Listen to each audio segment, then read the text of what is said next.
Il était une fois et il n'est plus.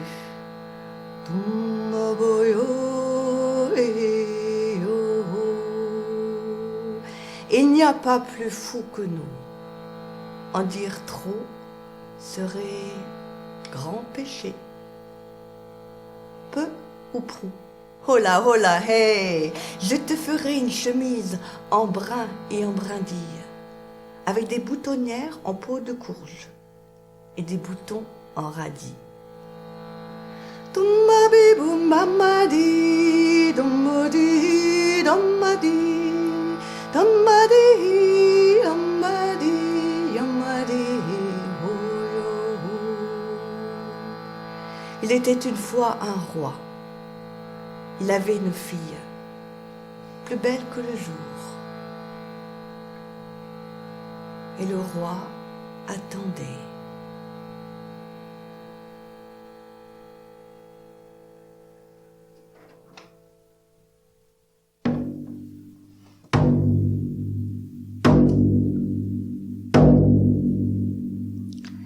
Ma fille, il est temps de te marier.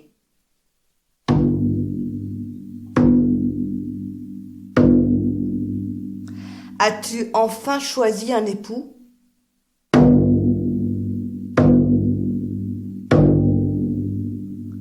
As-tu réfléchi?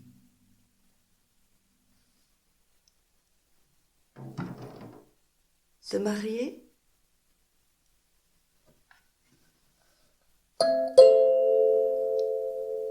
Se marier.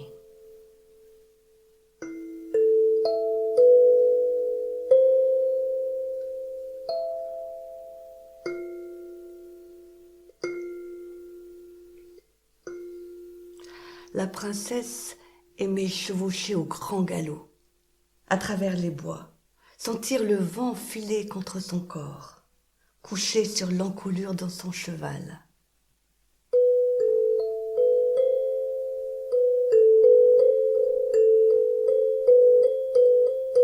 Rester allongée dans les prés,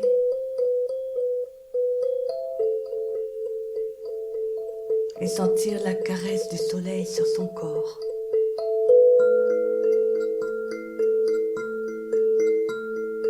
Jouer à cache-cache avec les rayons du soleil entre les feuilles et les branches.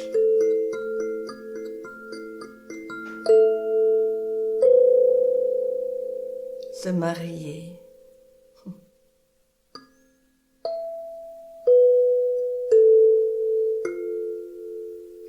Elle n'en avait pas le temps. Elle n'avait pas envie.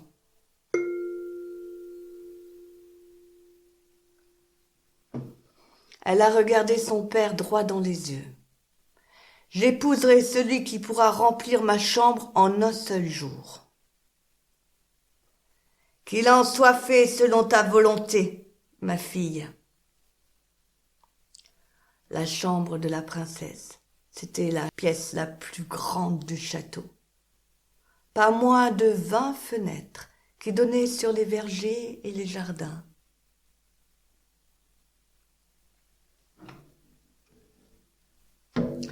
Le lendemain, les messagers du roi ont parcouru les villages de place en place.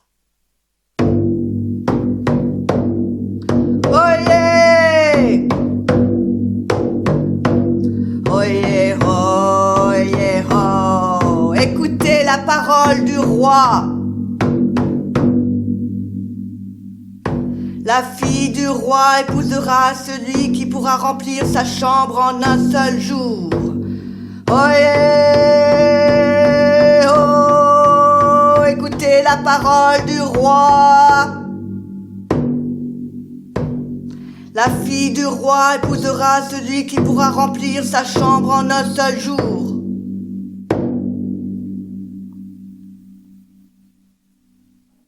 Le lendemain matin, une file ininterrompue de prétendants depuis les marches du palais jusqu'au village. Princes, seigneurs, bourgeois, artisans, manants, saltimbanques, va-nu-pieds. Ils étaient tous là, chacun attendant son tour. Le premier matin, petit pain, brioche, kouglof, kilo, miche, s'entassaient comme des murs improbables dans la chambre de la princesse. Le boulanger a travaillé sans relâche, sans répit. Quand le soir est arrivé, la princesse est entrée. Il reste encore une place vide, là. Le lendemain, le forgeron était au travail. Il a apporté des enclumes, des outils, du fer-tort, de la ferraille, des chaudrons, tout ce qui se trouvait dans sa forge, les soufflets. Le soir, la princesse est entrée dans la chambre. Il reste encore une place là, un endroit vide. Puis ça a été le tour du savetier, du cordonnier, du ferblantier, du tisserand, du charpentier. Toujours la même réponse. Et le temps a filé. La princesse n'était pas mariée. Le roi se morfondait. N'y aurait-il aucun prince, petit-fils, qui monterait sur son trône à sa mort? Et le temps filait, le temps passait, le temps filait. La princesse passait du bon temps dans les bois.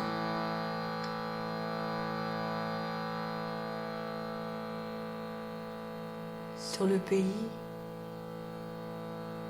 c'était comme si tout s'était arrêté. Le roi négligeait ses affaires. Il s'était enfermé dans un silence lourd et pesant.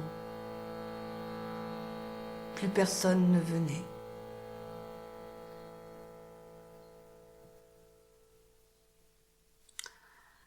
Par un matin de printemps, un jeune homme s'est présenté au château. Il a demandé à voir la chambre de la princesse.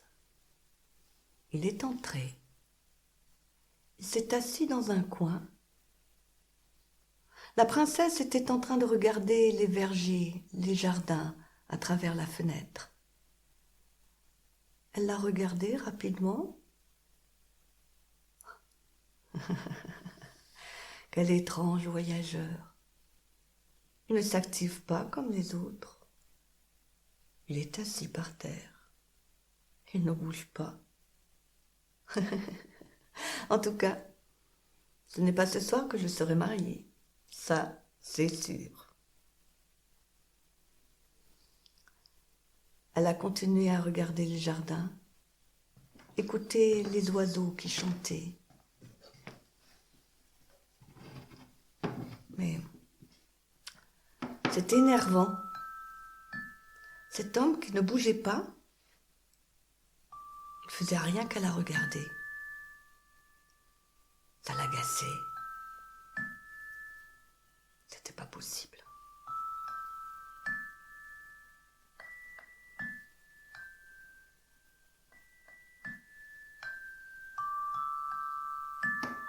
Lui,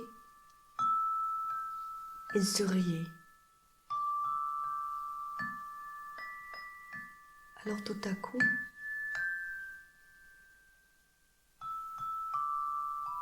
Elle s'est installée. Elle est entrée dans ce regard bienveillant, comme on entre dans une maison accueillante, comme on s'installe dans un fauteuil confortable.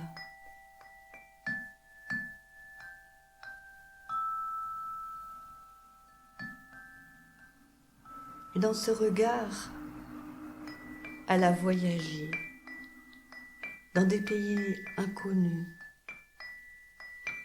où il faisait bon s'asseoir.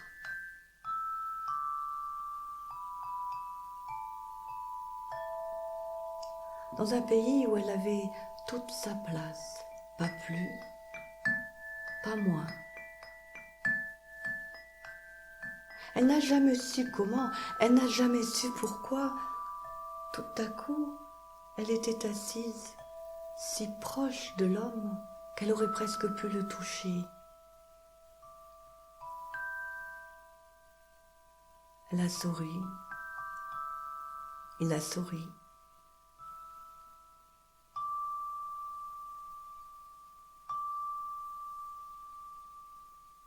Et la journée a passé,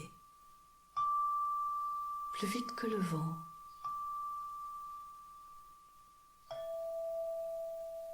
Vers le soir, quand le soleil s'est caché derrière la colline, la princesse s'est tournée vers l'homme. « Mais tu n'as rien fait?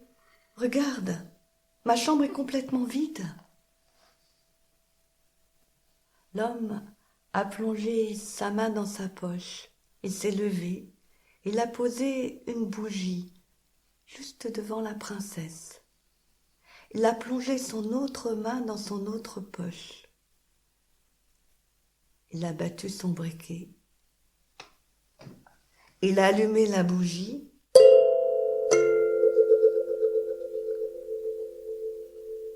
Et la lumière a rempli toute la pièce. Ces deux-là, on les a mariés.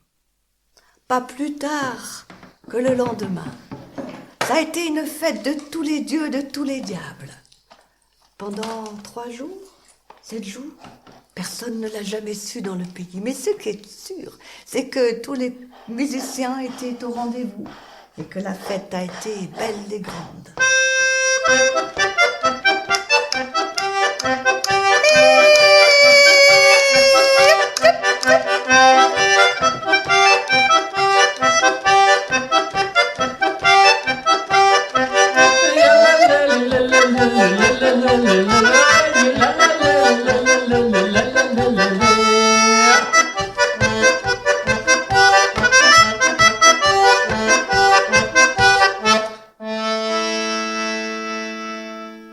Il y a ceux qui chantaient, il y a ceux qui jouaient, il y a ceux qui s'embrassaient, il y a ceux qui faisaient des farandoles, ceux qui racontaient, ceux qui buvaient, qui mangeaient.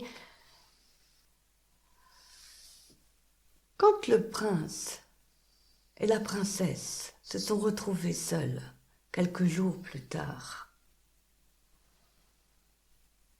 il lui a dit « Il y a un endroit qui n'était pas éclairé dans ta pièce.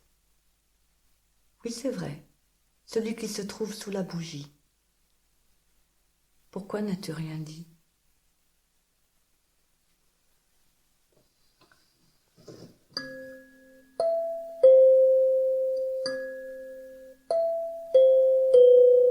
Je n'ai rien dit, parce qu'il y a toujours en nous un endroit secret,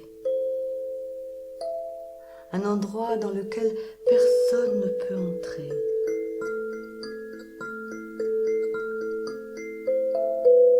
Un endroit qui nous appartient à chacun en propre.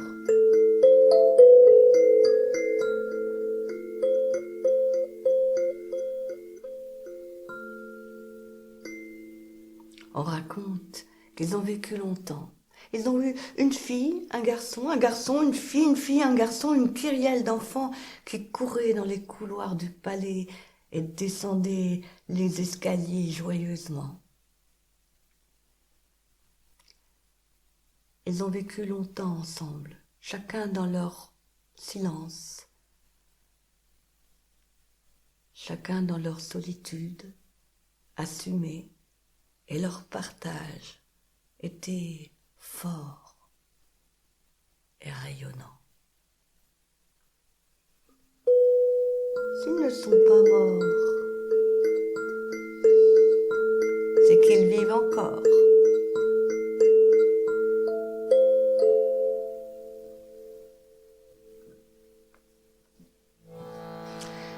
Maria mama, timba mama, yamba maya, doyombo de yade yambo, yamba de yamba, yamba de yamba. Et si cette histoire vous a plu, racontez-la à ceux qui vous entourent. Car les histoires sont faites pour voyager de bouche à oreille, d'oreille à bouche et parcourir le monde.